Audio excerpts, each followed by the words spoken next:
ನಮಸ್ಕಾರ, ಗೀತಾ ಅಡುಗೆ ಚಾನಲ್ಗೆ ಸ್ವಾಗತ. ನಾವಿವತ್ತು ಇಡ್ಲಿ ಮತ್ತು ಚಟ್ನಿ ಮಾಡೋದನ್ನು ತೋರಿಸ್ತಾ ಇದ್ದೀವಿ. ಬನ್ನಿ. ಬೇಕಾಗಿರುವ ಸಾಮಗ್ರಿಗಳು: ಶೇಂಗಾ, ಮೆಣಸಿನಕಾಯಿ, ಕರಿಬೇವು, ಬೆಳ್ಳುಳ್ಳಿ, ಜೀರಿಗೆ, ಸಕ್ಕರೆ, ಉಪ್ಪು ಮತ್ತು ಒಗ್ಗರಣೆಗೆ ಸಾಸಿವೆ ತೊಗೊಂಡಿದ್ದೀನಿ ಮತ್ತು ಚಟ್ನಿಗೆ ಈರುಳ್ಳಿ ಒಂದು ಸ್ವಲ್ಪ ತೊಗೊಂಡಿದ್ದೀನಿ. ಪಾತ್ರೆ ಬಿಸಿ ಮಾಡಲು ಇಟ್ಟಿದ್ದೀನಿ. ಈಗ ಶೇಂಗಾನ ಹುರ್ಕೊತಿದ್ದೀನಿ ಚಟ್ನಿಗೆ.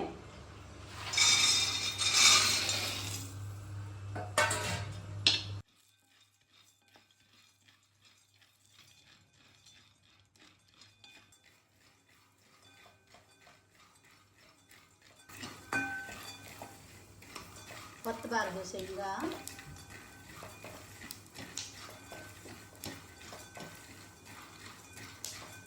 ಮೆಣಸಿನಕಾಯಿ ಹುರಿತಾ ಇದ್ದೀನಿ.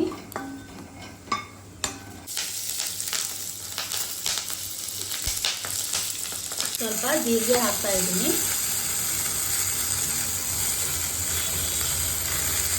ಸ್ವಲ್ಪ ಕರಿಬೇವು,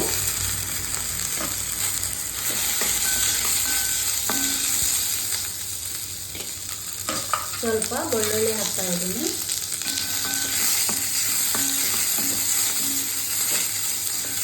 ಈಗ ಮೆಣಸಿನಕಾಯಿ ಫ್ರೈ ಆಗಿದೆ. ಈಗ ಸ್ಟವ್ ಬಂದ್ ಮಾಡಿ ಮಿಕ್ಸಿಗೆ ಹಾಕೊಂಡು ಬರ್ತೀನಿ. ನಾವು ಸಿಪ್ಪಿ ತೆಗಿಲಾರ್ದನ್ನ ಶೇಂಗಾನ ಚಟ್ನಿ ಮಾಡ್ತೇವೆ, ಭಾಳ ರುಚಿಯಾಗಿರುತ್ತೆ.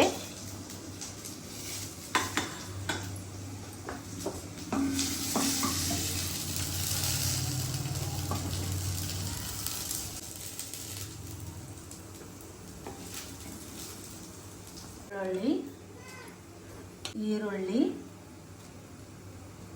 ರುಚಿಗೆ ತಕ್ಕಷ್ಟು ಉಪ್ಪು, ಇನ್ನೊಂದು ಸ್ವಲ್ಪ ಜೀರಿಗೆ ಹಾಕ್ತಾ ಇದ್ದೀನಿ. ಸಕ್ಕರೆ ಹಾಕ್ತಾ ಇದ್ದೀನಿ. ಸ್ವಲ್ಪ ಕರಿಬೇವು, ಕೊತ್ತಂಬರಿ.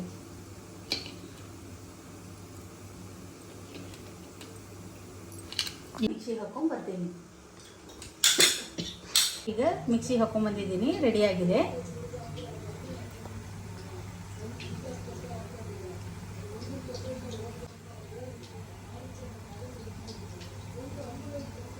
ಇದಕ್ಕೆ ಒಗ್ಗರಣೆ ಹಾಕ್ಕೋಬೇಕು. ನೀರು ಮಿಕ್ಸ್ ಮಾಡಿ ಹಾಕ್ತಾ ಇದ್ದೀನಿ.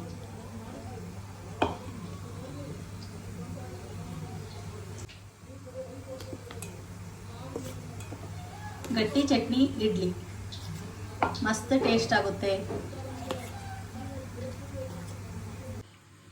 ಗಟ್ಟಿ ಚಟ್ನಿ ರೆಡಿ ಆಗಿದೆ. ಇದಕ್ಕೆ ಒಗ್ಗರಣೆ ಹಾಕೊಂಡ್ಬರೋಣ.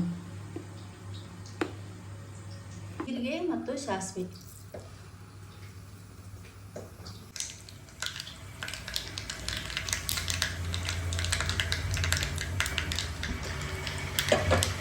ಆಫ್ ಮಾಡಿಕೊಂಡು ಕರಿಬೇವು ಹಾಕ್ತಾ ಇದ್ದೀನಿ.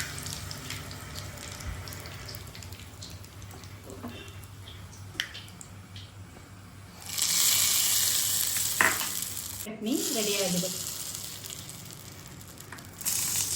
ಅರ್ಧ ಕೆಜಿ ರವಾಕ್ಕೆ 1/4 ಕಿಲೋ ಉದ್ದಿನಬೇಳೆ ಹಾಕಿದ್ದೀನಿ.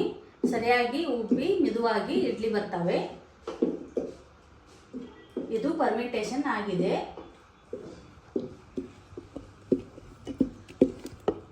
ಸರಿಯಾಗಿ ಉಬ್ಬಿ ಬಂದಿದೆ.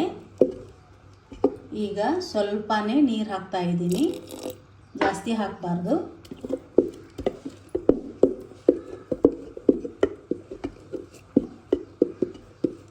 ಉಪ್ಪನ್ನು ಹಾಕ್ತಾ ಇದ್ದೀನಿ. ಉಗಿಯೊಳಗೆ ಇಡ್ಲಿ ಬೇಯೋದ್ರಿಂದ ಸ್ವಲ್ಪ ತಳದಲ್ಲಿ ನೀರು ಹಾಕಬೇಕು.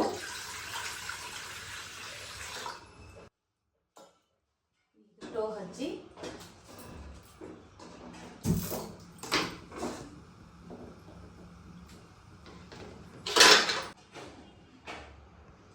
ಪಾತ್ರೆಗೆ ಎಣ್ಣೆ ಹಚ್ಚೋದ್ರಿಂದ ಇಡ್ಲಿ ಸರಿಯಾಗಿ ಪಾತ್ರೆಗೆ ಹತ್ಕೊಳ್ಳಾರ್ದ ಹೇಳ್ತವೆ. ಪಾತ್ರೆಗೆ ಎಣ್ಣೆ ಹಚ್ಚಬೇಕು.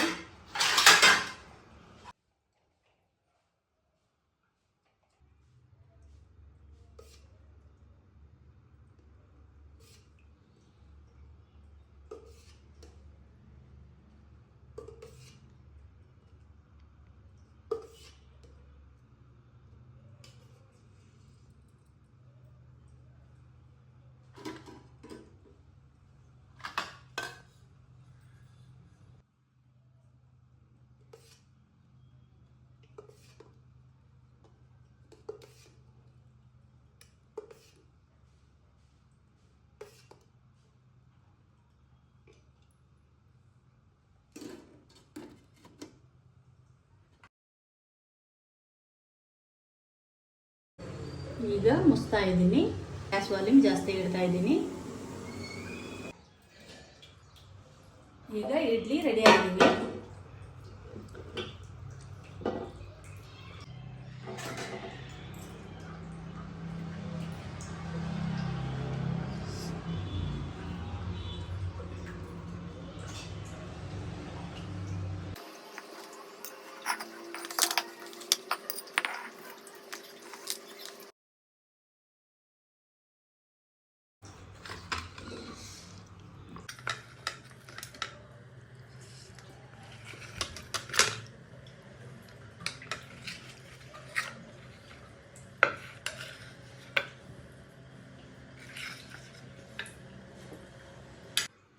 ಮಿದುವಾಗಿರುವ ಇಡ್ಲಿ ರೆಡಿಯಾಗಿದೆ.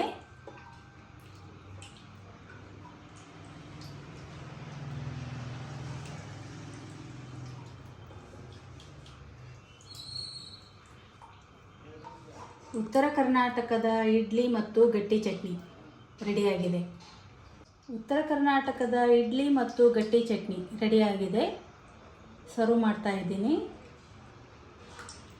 ಉತ್ತರ ಕರ್ನಾಟಕದ ಇಡ್ಲಿ ಮತ್ತು ಚಟ್ನಿ ರೆಡಿಯಾಗಿದೆ. ನಿಮಗೆ ಇಷ್ಟ ಆದರೆ ಲೈಕ್ ಮಾಡಿ, ಶೇರ್ ಮಾಡಿ ಹಾಗೂ ಸಬ್ಸ್ಕ್ರೈಬ್ ಮಾಡಿ ಮತ್ತು ನಿಮ್ಮ ಅನಿಸಿಕೆ ಅಭಿಪ್ರಾಯಗಳನ್ನು ಕಮೆಂಟ್ ಮೂಲಕ ತಿಳಿಸಿ.